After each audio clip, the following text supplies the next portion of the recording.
Margaret was 80 years old when people finally noticed her. She walked slowly in a quiet American town. Her back was bent. Her hands shook. Her eyes carried stories.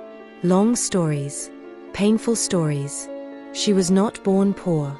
She was not weak. She was once a young woman full of hope. At 19 she got married.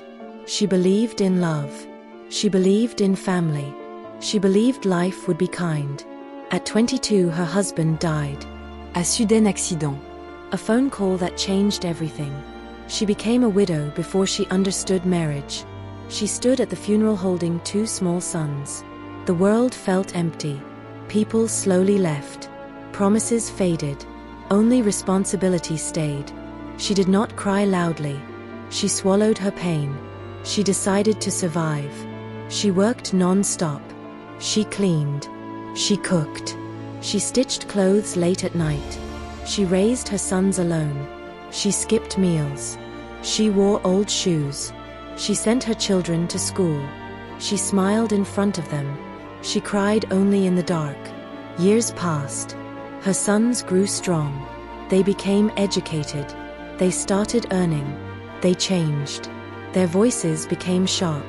Their hearts became cold. They saw her as old. They saw her as useless. They forgot her sacrifices. They forgot her sleepless nights. One evening they told her the house was no longer hers. They said she was a burden. They said neighbors laughed. They told her to leave. Margaret packed a small bag. She did not argue. She did not beg. She looked at her sons one last time. She stepped out of the house. The door closed behind her. That sound broke her heart. She stood on the road alone. An 80-year-old woman with nowhere to go.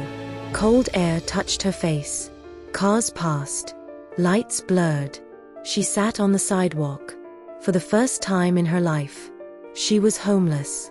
That night Margaret did not sleep on a bed. She slept on the cold sidewalk near a quiet bus stop where the sound of passing cars became her lullaby, and the street light above her felt like the only witness to her pain. Her old coat was thin and the wind cut through her bones, but she hugged her small bag and whispered to herself that she was still alive, and that meant hope still existed. Morning arrived slowly with pale light and tired people rushing to work. No one noticed the old woman standing up.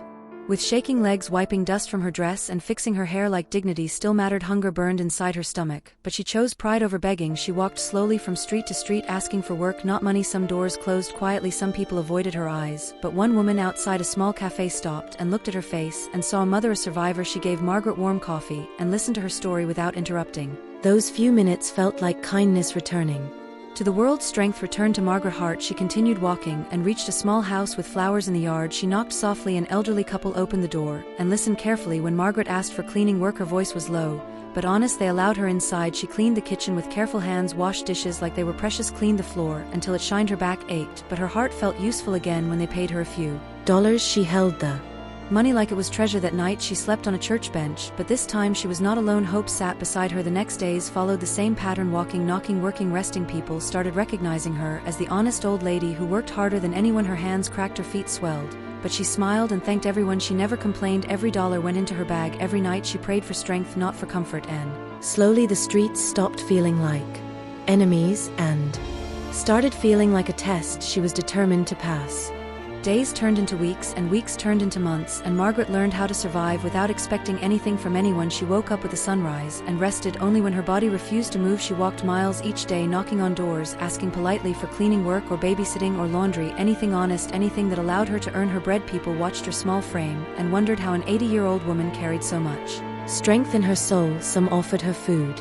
Some offer her blankets, some offer her respect, and slowly trust grew around her name. The honest grandmother, the hard-working old lady, the woman who never complained. She saved every dollar, carefully tying them in a cloth and hiding it inside her bag. She ate simple food: bread, soup, tea, sometimes nothing but water, yet she never felt defeated because she was moving forward. After months of sleeping in public places, she finally rented a small room with cracked walls and a thin mattress, but when she closed the door that night, she cried silently because for the first time since being thrown out, she felt safe. That small room became her world. She kept it clean. She thanked it every morning. She worked even harder, taking more houses, more responsibility. Her body hurt constantly, but her spirit refused to break. People noticed her discipline and started calling her for regular work. She began training younger women, teaching them how to clean properly, how to respect work, how to respect themselves. She paid them fairly even when she earned little because she remembered pain very well. She became more than a worker, she became a guide, and without realizing it Margaret built a small community around her, a family not born by blood, but by kindness, and while her sons lived far away forgetting her existence, she slowly rebuilt her own purpose one honest day at a time. Margaret reached a point in her life where survival slowly turned into stability. She no longer woke up wondering where the next meal would come from. Now she woke up planning her day, her work, her future. She turned her cleaning routine into a small service. Name was spoken with trust among neighbors, offices, schools, and stores. People requested her specifically not because she was old, but because she was honest and reliable. She saved carefully and learned from others. She listened more than she spoke.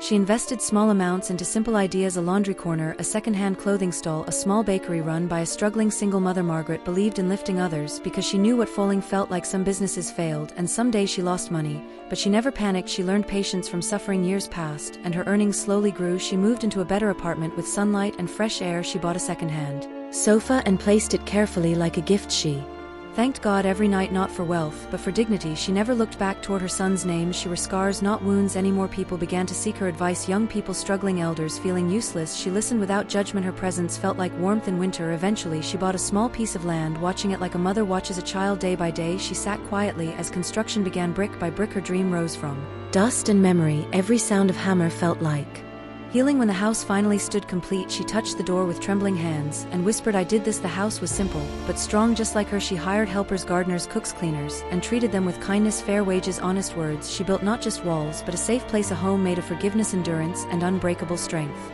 Time moved quietly around Margaret House. Seasons changed, and her hair became whiter, but her heart felt lighter than ever before. Her home became known in the neighborhood as a place of peace and fairness. People spoke about the old woman who built her life twice. Children waved at her when she sat on the porch. Elders came to share their worries. Young workers came for guidance. Margaret listened to everyone. She never raised her voice. She never showed pride. She lived simply, even when she could afford more. Money no longer scared her. It became a tool she used carefully. She expanded her small businesses slowly: grocery stores, cleaning companies, rental properties. She learned paperwork, laws, and numbers. Even when her eyes hurt, she believed learning had no age limit. Newspapers wrote short stories about her journey, calling her a symbol of resilience. But she stayed humble. She remembered sleeping on cold streets and never allowed comfort to erase compassion. She provided jobs to people who were ignored. Elderly women, single fathers, immigrants, struggling youth. She saw herself in all of them. Meanwhile, far away, her sons' lives began to crack. The same sons who once threw her out. The world they built without kindness did not stand long. Businesses failed, partners left, debts grew. They lost homes, cars, respect. Neighbors stopped answering calls. They tasted hunger, shame, rejection. The same cold silence Margaret once felt now followed them everywhere. One son slept in a car, another stayed in shelters. They argued, blamed each other, blamed life, but never remembered their mother until one night when memories became heavier than pride. The truth knocked quietly on their hearts, just like Margaret once knocked on doors asking for work, and for the first time they understood how strong she truly was. The memory of their mother did not come to Margaret's sons as love at first. It came as hunger, shame, and regret. They remembered her bent back, cooking late nights, sewing clothes by dim light, walking miles so they could live better. And now they were the ones standing in food lines, hiding in shelters, avoiding mirrors because guilt stared back at them. Life taught them the lesson they once refused to learn: dignity cannot be stolen without a price. Meanwhile, Margaret continued living her quiet, powerful life. She woke early, prayed, drank warm tea, and walked through her garden touching leaves like old friends. She supervised her businesses calmly, trusted her managers, and focused more on people than profit. She funded small shelters, donated to churches, and helped elderly women who were abandoned, just like she once was. She never told her full story. She simply helped without explaining pain. Her name became respected across the town. People called her Grandma Margaret, not because of age but because of the comfort she gave others. And yet at night, when silence filled her large home, memories sometimes returned. She remembered holding her sons as babies, their first steps, their laughter. Those memories hurt differently now, not sharp, but heavy. She did not hate them. She released that long ago, but scars remained. And then one evening she received a letter, no return address, shaky handwriting. 2 words filled the page: "Mother, forgive us." She folded the letter, slowly placed it beside her bed, and whispered a quiet prayer, not asking for revenge or apology, only wisdom, because she knew meeting them again would test her heart more than poverty ever did. For many days Margaret did not answer the letter. She woke up and lived her routine, but her heart carried weight she had not felt in years. Memories visited her without permission, the sound of her sons' laughter, the nights she waited awake for them, the moment the door closed behind her. When they threw her out, she asked herself if forgiveness meant forgetting or simply letting go. She walked through her garden longer than usual, touching flowers slowly like they could hear her thoughts. She spoke to them softly saying pain can leave, but lessons must stay. The town continued to move around her. People greeted her with respect. Her workers waited for her guidance. Her world was full, yet something unfinished remained. Finally, one quiet morning, she sat at her desk and wrote a response. Her hands trembled as she wrote words simple and honest. I'm alive, I survived. Life taught us all. She did not write anger, she did not write love, she only wrote truth. Weeks passed before her sons arrived at the town.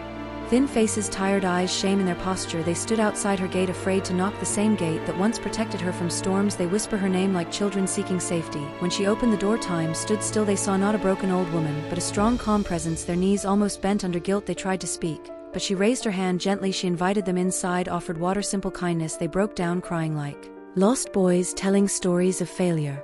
Hunger, regret. She listened quietly, just like she always had, and when silence returned, she said, life is a hard teacher. It gives the test first, then the lesson. Forgiveness is not for the weak, it is for the brave.